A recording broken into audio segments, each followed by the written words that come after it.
Good day and welcome to this special episode of If Walls Could Talk. I'm John Wyatt, editor of Walls and Ceilings magazine, and today I have the privilege of speaking with Michael Kwart. We know him as the executive director of the ICAA.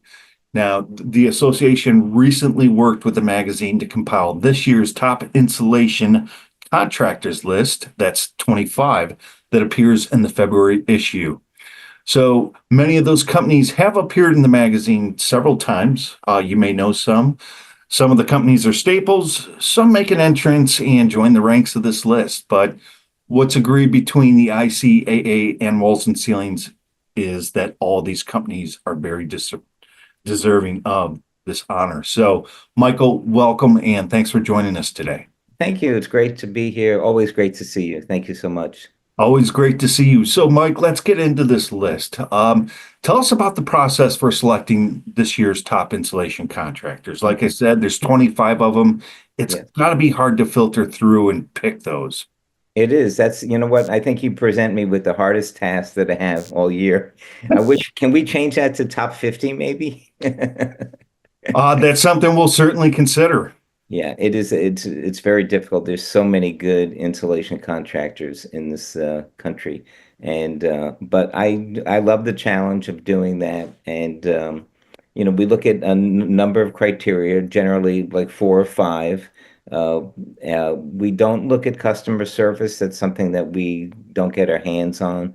But from our perspective, we look at the level of training that their workforce has gone through, the level of participation and training that ICA offers. We offer about four online training programs, spray foam, fiberglass, so forth.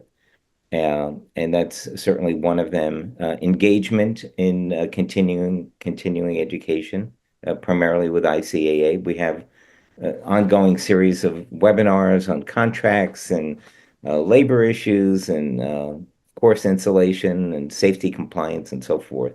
So that's an important project uniqueness. We like to look at just different architectural details for insulation that these companies have encountered. Those, I think, are always compelling stories to see what they've done besides the sort of the rank and file construction. I think that's really interesting. And then reputation in the business and longevity, and we know that our members uh, have been, except for the new ones. I mean, we're always bringing in new ones. Last year we had, I think we were up to 45 new members in 2024. The year before, 61. So there are a lot of new companies coming into this business, which is really nice to see. What So I'd like to yeah, assure readers, thanks for bringing up all those different points on that, is one thing I believe you and I don't do with this list is just based solely on revenue. I mean, oh that's yeah, yeah, yeah. We don't we get. can go down and say who's the top earners, but that doesn't necessarily um, denote, I suppose, just an excellent contractor. I mean, they come in all sizes, correct? Absolutely. Yeah. Yeah. We do. I mean, just from a nonprofit point of view, we do not, and a personal point of view, revenue really has nothing to do with that. It is never a factor in how we serve our members or how we establish any kind of list whatsoever. Yeah. That's good to hear. Listen, any contractors that stand out that we've selected? Well, there is one that is really like a great American story, if you think about it in that term. And it's a company called Partners Insulation out of Idaho. And I met the owner, Elva Jimenez, I think it was in Phoenix a number of years ago, about 3 or 4 years ago. And was very intrigued. She told me about her biography, and she had worked for another insulation contractor in an admin position and after a number of years decided to go off on her own, and she and her son Alex and her husband started a business and have made a success in Idaho. They are now a multi-branch operator, and that's really a classic mom and pop. I like to hear those mom and pop stories. You don't hear too many of them these days, and it's nice to hear the mom and pop stories that are actually being created throughout the U.S. I absolutely agree. And speaking of Idaho, I do want to mention that one of the contractors Michael had introduced walls and ceilings to in Chicago this year was Brandon Gallegos. I hope I Gallegos, yes, Brandon Gallegos. thank you. He's of G&G and he's also from Idaho. I believe that's Meridian, Idaho. They are the February cover stars for Walls and Ceilings this Oh, month. So great, there great. were absolutely just lots of people I've met. Before we get into the show, though, um, listen, on a very, I suppose, just overview, why do these types of lists matter? I mean, it's so hard to narrow it down to the top 25. And as you mentioned, could we increase this because there's so many quality contractors out there? But why do these lists matter? I think they matter because in some way it compels uh, companies in the market to better themselves. And that is just a great thing. You know, everybody wants to be, I think so. I do. I always want to learn. I want to learn more. I want to learn about, I'm not an insulation contractor. I want to know everything there is to know about contracts when we go ahead and do presentations. I want to know everything about OSHA. And I feel that I am. I feel I'm an expert in OSHA. Uh, uh, Citations and compliance and negotiating with them.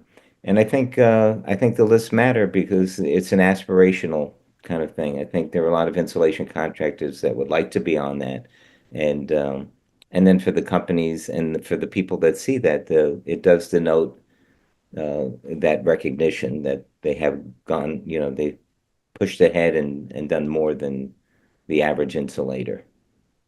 Well, whatever the reason is on why these lists matter, I certainly want to thank you and your hard work that you put into helping us compile this list. And just to demonstrate to you and the people listening to this, it's certainly populated as one of the more popular articles on our website. So Great. people are absolutely reading this. It's being noticed. So as far as I'm concerned, we did our job. Now, I haven't gotten any feedback, positive or negative, one way or the other, but it's certainly being read. So I do see the value in that. Now let's back up to, I guess, late summer, early fall, where you and I got the chance to finally meet. And that was in In Chicago person, yes. for the ICAA's show in Chicago. I had a blast. You introduced us to a lot of people. And I don't know, what was your takeaway from the show, Mike? We were in Chicago. That was the first time that we had been in Chicago. It's not an easy place to find large enough space. And we had some issues just working with the unions to deliver the freight for the trade show. And that was expected. We just, you know, we anticipated that. And But it is a great place to draw people in from all over, driving, by flying. And I would love to, you know, just based on our numbers, our attendance was 847 attendees. That was the largest ever for an IC event. And the trade show was sold out. I think we had 123 exhibit booths, and that was sold out. If we had more space, we could have sold more booths. And we had companies, people from, there was a company from Italy uh, called Gamma Mechanica. I don't know if you met them, but they actually manufacture factories. They put together all for insulation production companies, manufacturing companies, and they came, and so we had a good international presence, but a great domestic presence of contractors that many of them drove in. We had 80 walk-ins, which is like more than double what our usual numbers are. Usually we get about 30, 40 or so of just walk-ins during the event. We had 80. So the numbers were really good. It's a great place to do business. Great restaurants, as you know. Uh, I would like to go back. You know, we're looking at 2028 is our first year that's open. So we like to book out 3 to 4 years. The market is a little difficult now. Hotels have gotten uh, it's a very pricey kind of situation now, and they don't want to book out 3 years. They don't know where things are going, so they're sort of like, oh, let's hold off here. I have the security of knowing I know I need 25,000 square feet of floor space for the exhibit, and so this and in a hotel. I don't want to do convention center. So, but yeah, Chicago's on our radar. That's great to hear. But before then, can you give us a sneak peek into this year's show? Yes, October 8th through 11th in uh, Orlando, on site at the Disney World property. It's the hotel is the Coronado Springs Resort, and the ballroom is terrific. We've got plenty of space, no old buildings. We've had pillars in the middle of the hallway, and I mean in the middle of the exhibit hall. So it's all new construction, beautiful place, great place to have a trade show. And Disney always does a great job, delivering a great product for us. And we got a great rate because we signed this thing in the midst of COVID when hotels thought they weren't going to do any more business. So we just lucked out with a really good hotel rate for coming in October. We're just putting together our thoughts about the programming on the educational side. We have two components for the trade show, for the event, and that is the trade show, which has all of the vendors, distributors, manufacturers, uh, that everybody has ample time to visit with all of the companies that exhibit. And then the second portion is the educational session, where we choose. I think we had about 8 or 9 subjects last year, and we're looking to do the same thing. And we've got some ideas. We had a great session last year called Exclusions and Clarifications, and it was all about. And it came to me because of the calls that I get in to ICAA throughout the year, like we put in the insulation, but we didn't fill the cavity, but the code says fill the cavity. What does fill the cavity mean? Do we really need to fill it, or can we put it in where there's like an inch or 2 inch gap? And we started doing all this research, and it was like, wow, there's exclusions for like everything you do. And Wow. of course, there is an exclusion with the National Fire Protection Code where you can have a 2 inch gap. And so we just compiled a list of like 30 exclusions, areas where do you really need to do that, or can you just do it a different way and that's acceptable? So that's something that we might want to continue. We had a great presentation on contracts for both commercial and residential by our attorney, Carolyn Cromines of the Cromines Law Firm. And there's just so much that you want to do. We have actually now we've got a webinar series at ICA every second Monday of every month on contracts by Carolyn, but and that stemmed from her presentation at the convention. So much to do, so we really have to filter what's the most important, and then we'll put together a program. But the bottom line is an insulator, if you're in this business and you want to be serious about learning, and you will go to this convention, you'll make great relationships with vendors, perhaps new relationships.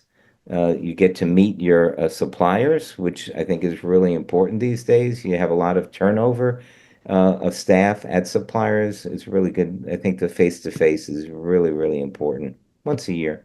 And on the educational component, just so many things to learn to take home. And you're going to take home, you go to this meeting, you're going to learn and get smarter. You absolutely do. And I'm glad you brought all that up. Now, Mike, if someone is interested in perhaps presenting at the show or they want to attend or just overall general information, what's the best way for them to connect with you? Most of them are members, but there might be someone listening to this that, hey, wants to give it a stab and Orlando sounds nice. Yeah, well, they can visit our website at www.insulate.org, or they can actually send me an email, call me, 703-739-0356. I'll talk to you directly.